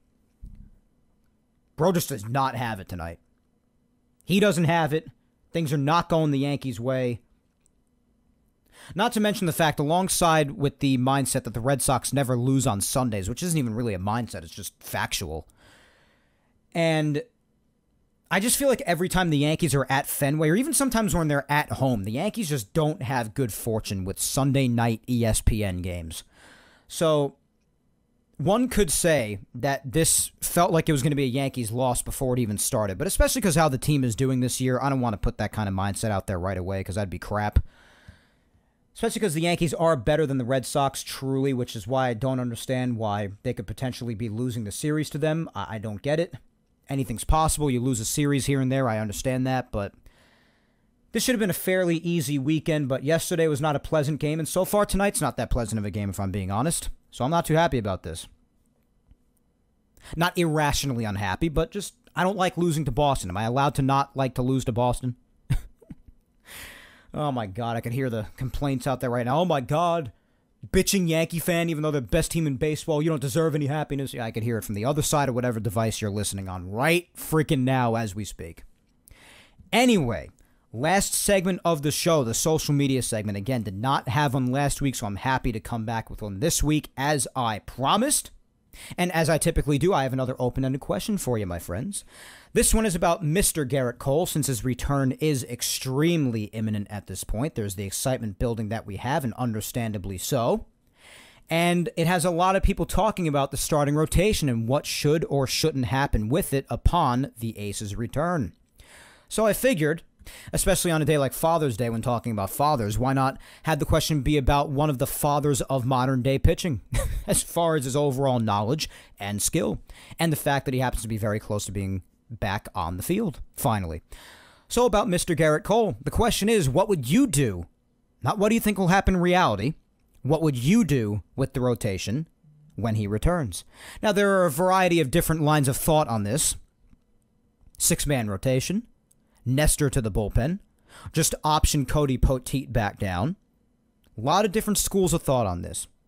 Me personally, and I am not completely confident in this because I do think that Nestor has been kind of an irritating pitcher to watch this year at times, just as certain habits in the game and certain crucial moments, just giving up big hits and or runs when you really just see it coming from a million miles away.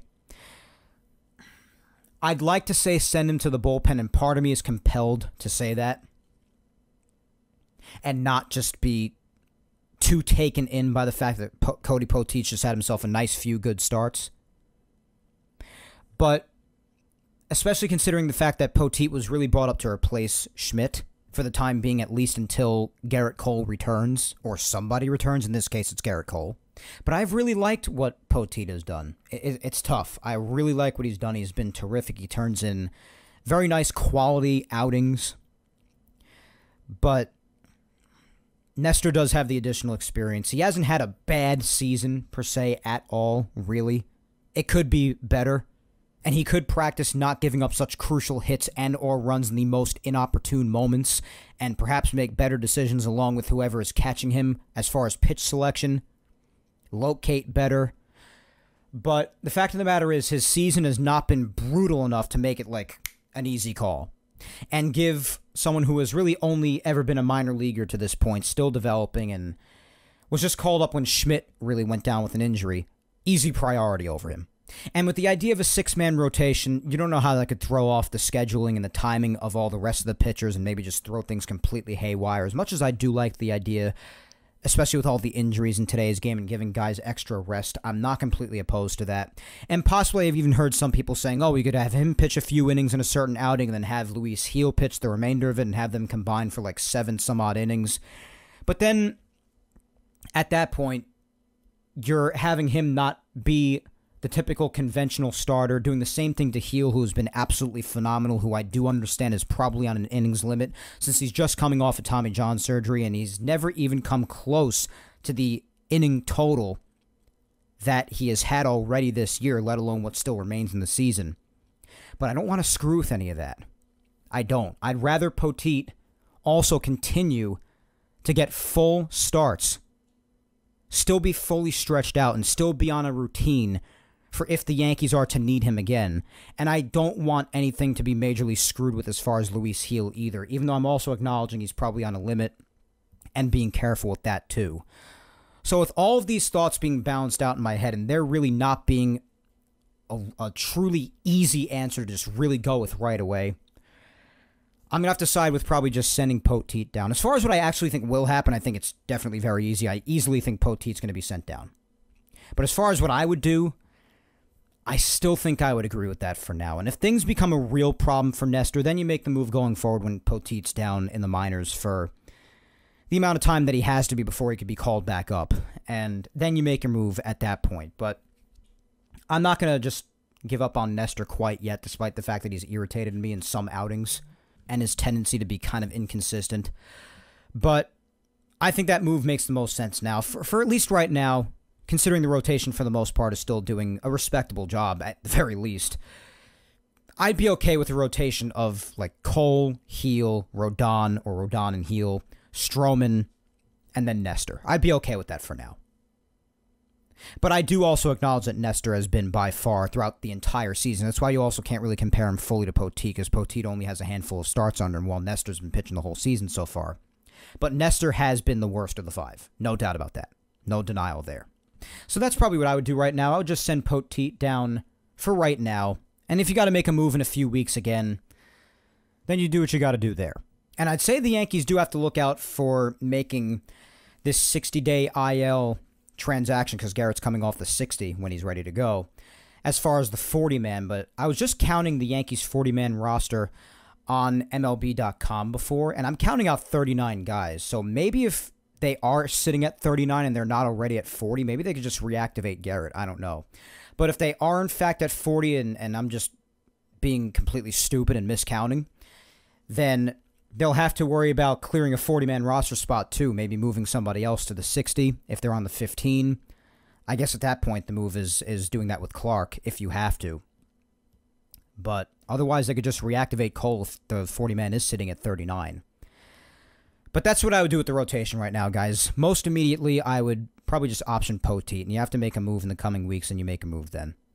It's tough, though, because part of me is compelled to send Nestor to the bullpen, but I would just keep things where they are at the rotation otherwise right now. And it is the bottom of the fifth now, after the Yankees again did nothing in the top half.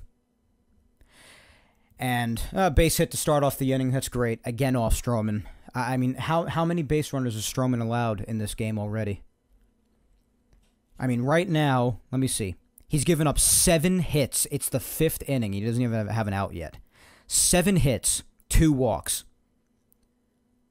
So he's allowed 9 base runners in.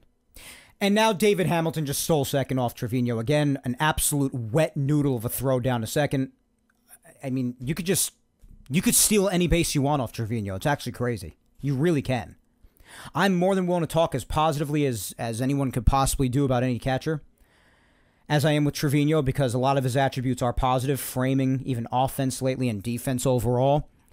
But the throwing down is an issue. Now he stole third! Holy crap. They are running rounds around this guy. He is getting killed out there. And now he just walked Rob Refsnyder, so that's good. Rafael Devers again coming up with runners on the corners and nobody out. And Caleb Ferguson's warming up in the bullpen. That's also great. So it is not the ideal night at Fenway Park. It's looking like the Yankees are just strapping up to lose 2 out of 3 to the Red Sox heading into the off day. Not great. If they do lose tonight, then this road trip, they would be, in 7 games, they would have gone 4-3, still over 500. But I'm not looking to lose a series to the more or less 500 Red Sox team. I'd rather lose a series to an actual good team. And there's a fly ball to center. That's going to be a sac fly. Yep.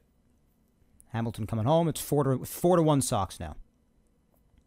So they just keep piling on to Stroman, who has just not had a good outing tonight, allowing an infinite amount of base runners.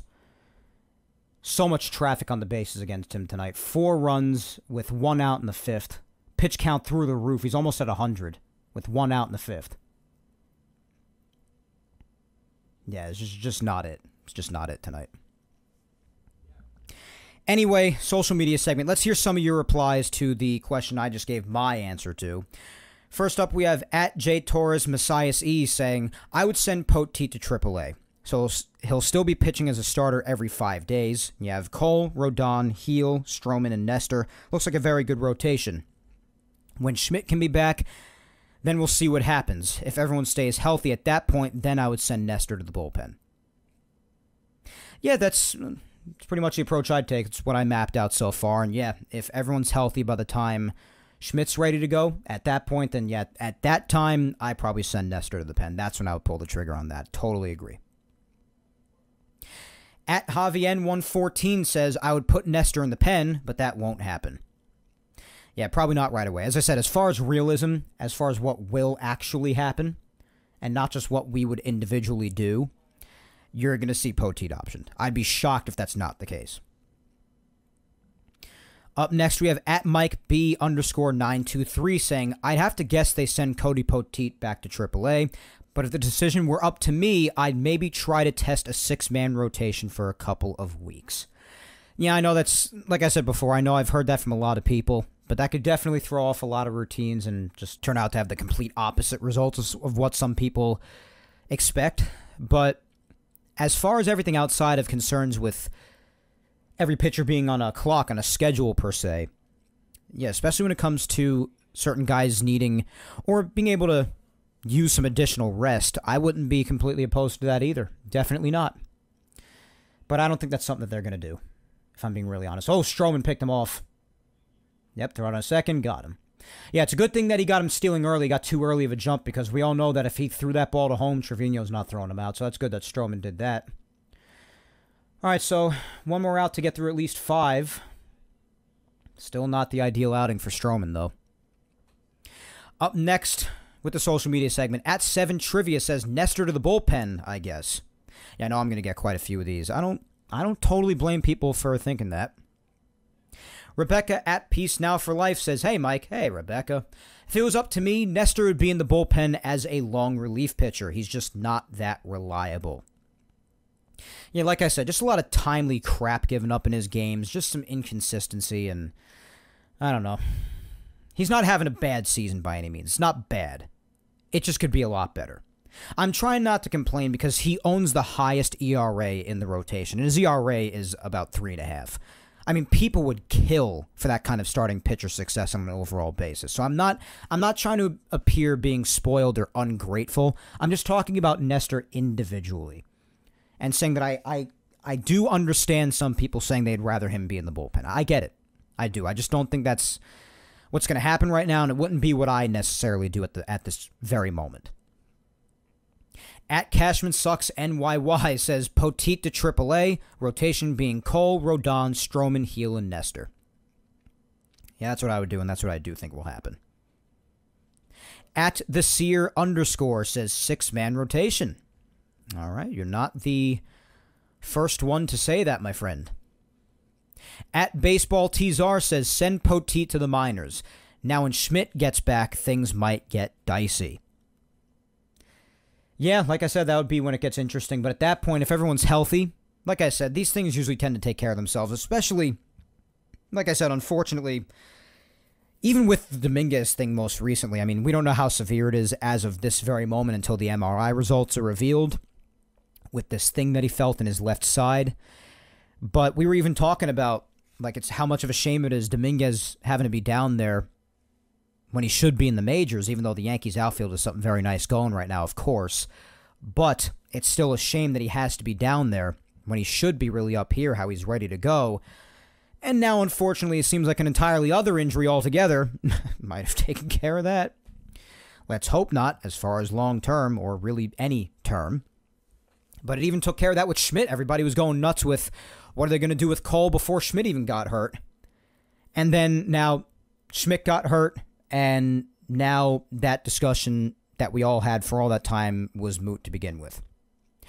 So it happens a lot of the time, and that's why I said it even before Clark's injury, and then unfortunately Clark Schmidt's injury happened, so I hope I'm not jinxing anybody else now. Not that I think that a nobody like me even has that kind of universal power. But anyway, that's why I always say that, because that tends to be what always happens. We all go nuts with all this speculation and all this discussion with something that's yet to even happen, and then life just happens to take care of it on its own sometimes. That's just what happens.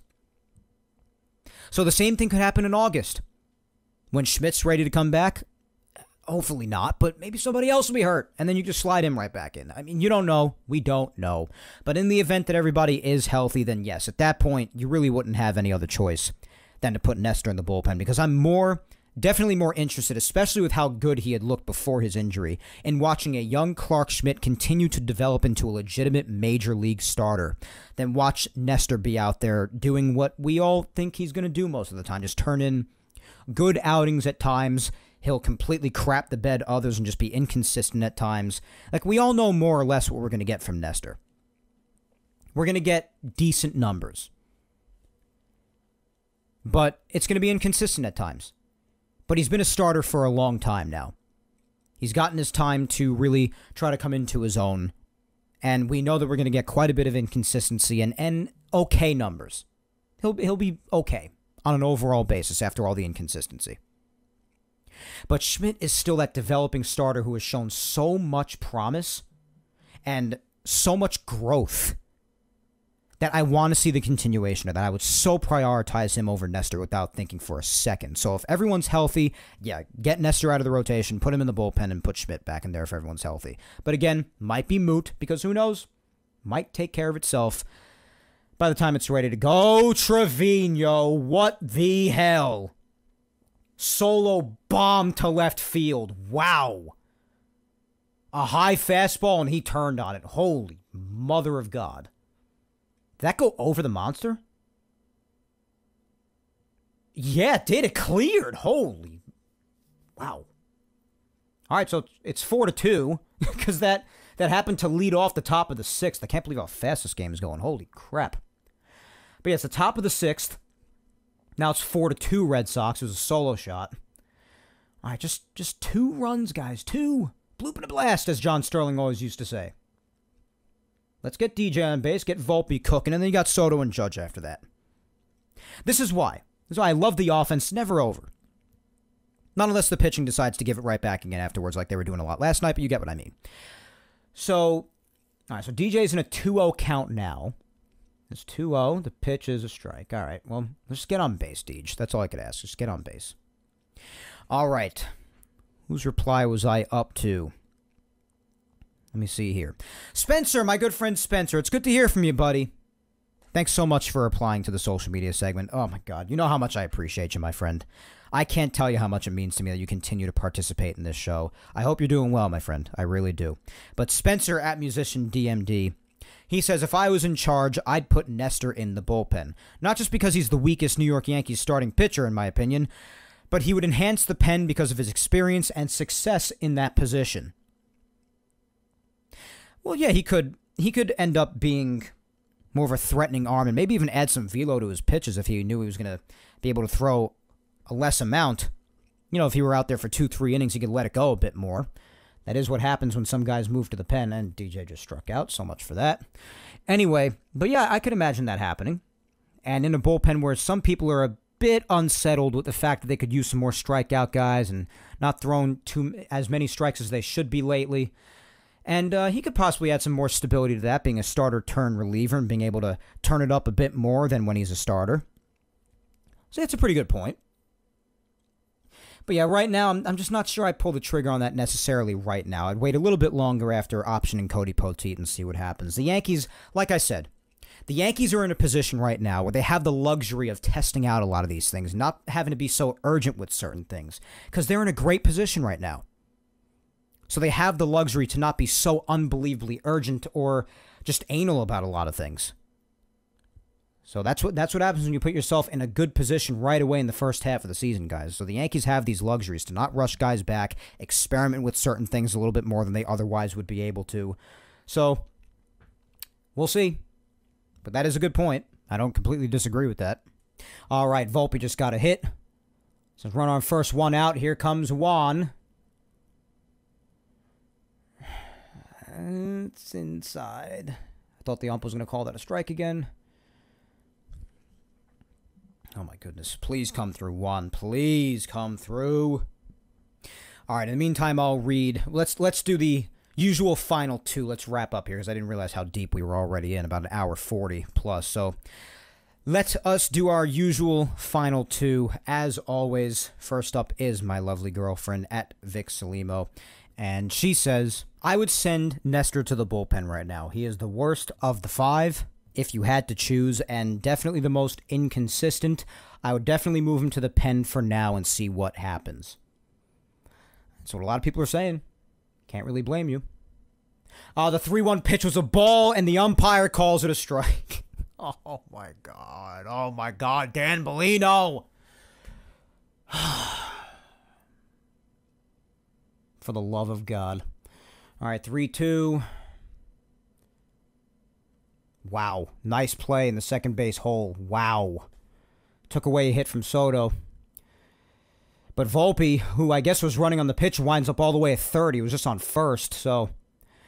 All right, so runner on third, 2 outs. Now Judge is up. Obviously, a home run would tie the game. That'd be beyond epic, especially after the fact that he already hit a home run back in the first. But yeah, Volpe was running on the pitch, so he made it all the way to third. And yeah, it was a nice piece of hitting by Soto, but in the second base hole, Valdez ran it down and took away a hit from him. So now the Red Sox are conversing on the mound before the Judge at bat. So while they do that, I will read out the final reply. Last but certainly not least is my mom, Julia Gina Scudero, and she says, "Hey Mike." Hi Mom. "Another great Yankees week of baseball." Yeah, pretty solid. "My answer to your social media question is, as Garrett Cole makes his way back to the team, I strongly believe that Nestor needs to be sent to the bullpen. Although I've loved watching him in the past and he's been good at times this year, I'm not loving watching him right now. From time to time, from start to start, you just don't know what you're going to get from him. He needs help. Everyone else in there appears to be killing it much more often than not.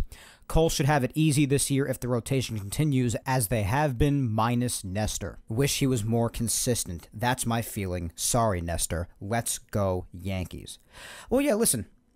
None of us hate Nestor. None of us mean this maliciously. It's just a topic of conversation, what we would do. It's 1-2 on Judge. He swung at a couple of bad breaking balls low and away. I'm not going to be feeling good about this game if we don't score at least one more run here. At least one. Let's see, 1-2. Low and away. It gets away! Volpe's going to score. Yes! All right, it's 4-3. Wild pitch. Wild pitch. 4-3 game. It looked like Wong was going to block that for a second. I don't know if they'll call that pass ball. I wouldn't. I think that's a wild pitch. But either way, Volpe comes home to score on that. And the Yankees now trail 4-3, so they've gotten 2 runs back this inning. Solo shot for Trevino. Volpe scoring on a wild pitch. So the Yankees are back within 1 run. Please do not repeat last night and allow the Red Sox to just get right back up on the board and get the runs back. Keep it this close, and it'll be really nice. 2-2. Pop up behind the plate. Out of play. Thank God. All right, so Judge is still hanging in there. Solo shot will still tie the game at 4, and the Yankees will have come back again. Down by 3, because they came into this inning down 4-1, of course. Yeah, they ruled it a wild pitch. I'm not surprised by that. It should be a wild pitch. I just want to hang tight for this extra 2-2 pitch right here with you. I'm giving you some entertainment, some live time reaction entertainment. 2-2, and he struck out. Damn it! All right, well, it's a 1-run game. I hope they manage to come back. I mean, that's really all I could say. It's still really close. So as long as the pitching keeps them off the board and the offense does their thing and gets something cooking, then who knows? Who the hell knows? So, after my mom's reply, Mom, you were the last one, of course, as you always are. And with that being said, that is all for the social media segment. I'd like to thank each and every one of you for interacting, as always. I really appreciate it. I figured it was a good question to ask with Garrett Cole's return being imminent, which I cannot wait for. So excited for it, as each and every one of you out there could probably imagine, because you're probably just as excited as I am. So, cannot wait for the ace to return, and just some food for thought amidst his return being imminent. Thank you all so much for interacting with the social media segment. As always, if it did not get to you, then just keep interacting week by week, guys. You know I'll get to you eventually. But with that being said, that is also all for Yapping Yankees episode 223 today. Few of the usual reminders before I end the show today, as always, my friends. But remember to follow me on all social medias if you do not already. Facebook fan page, Mike Scudero NY. Twitter or X is at Mike Scudero. And Instagram is Mike Scuds97. And if you also haven't already, please be sure to subscribe to Yapping Yankees on all 4 of the platforms. It is available on, my good people. That is YouTube, Apple, Spotify, and SoundCloud. Like, subscribe, comment. Do whatever you got to do to show your love across all the platforms, like you all always do such a great job at already doing, my friends. And if you've missed any past Yapping Yankees episodes, well, Do not worry about it, my friends. You could listen to episodes 34 all the way up to today's episode on YouTube, and every single Yapping Yankees episode, going all the way back to the first episode over 5 years ago, all the way through to today's episode. Those are all available on SoundCloud, Apple Podcasts, and Spotify. But once again, I thank you 3,000 for listening to me yap today, my good friends. As always, I am your host, Mike Scudero, and we shall yap again next Sunday, June 23rd, when I come at you with episode 224 of Yapping Yankees. But until then, guys, as always, hang in there, be patient, please stay safe, look out for your loved ones.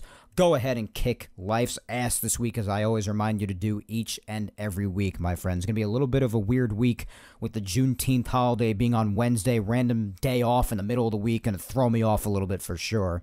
But still going to be nice to have a day off nonetheless.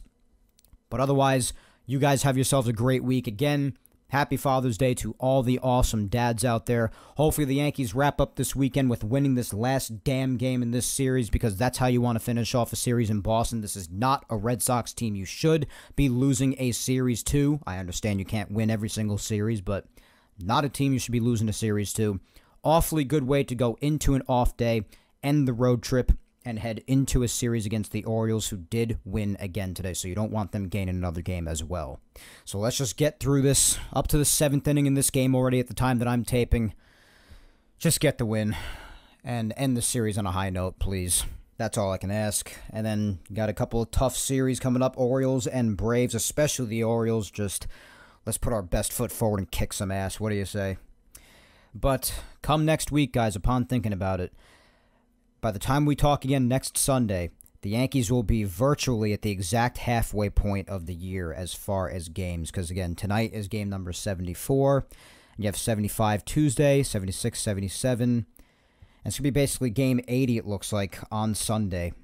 You're basically at the halfway point at that point, being 81. So it's pretty crazy. But let's have a good week leading up to the halfway point. Round off this first half of the year on a positive note. And start by winning tonight's game, hopefully. You all know the results by the time you are listening, because I'm not releasing this until after the game is over, but I don't know the result yet. Right now, we should be in the 7th inning shortly. I'll see what happens. You already know what happens, but we'll sure both be here next Sunday to talk about it all, both today and what happens this coming week. But until then, my good friends, take care, and let's go Yanks!